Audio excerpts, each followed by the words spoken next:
New at 10, a couple of Iowa grandparents are out $15,000 because of another scam.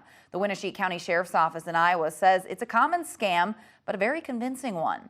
KIMT News 3's Sananda McCall joins us now live in studio. Sananda, what can you tell us more about this? What happened? Well, Cammie, I spoke with Winneshiek County Sheriff Dan Marks, and he says at the end of the day, scams like what I'm about to show you is ultimately organized crime.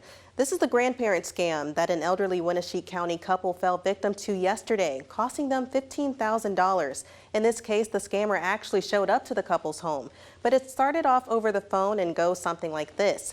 You get an elaborate story about an adult grandchild or other loved one being involved in a car accident with a pregnant lady. Apparently, that loved one was texting and driving when the accident occurred and has therefore been charged and taken to jail. The scammers then pose as law enforcement, attorneys, or the victim's grandchild, saying money is needed for a bond. They even go to the extent of sending a fake courier to the victim's doorstep to collect money. But in this case, definitely they're appealing to emotion.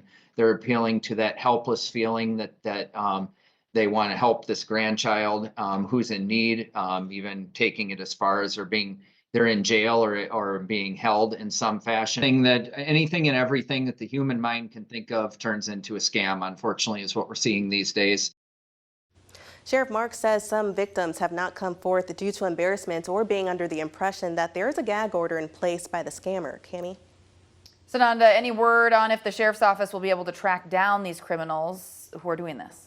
Well, from what I was told, this grandparent scam has not been specific to just Winneshiek County, which makes it harder to pinpoint who's actually behind it. Sheriff Marks says it's like a multi-layered onion, meaning there's several people who are likely involved, and he does welcome anyone to share leads with the office to help catch the criminals. All right, Sananda, thank you so much. And if you at home find yourself in questioning if you're on the line with a scammer, the Sheriff's Office says to always seek a second opinion and call law enforcement. If it doesn't sound right, it probably isn't.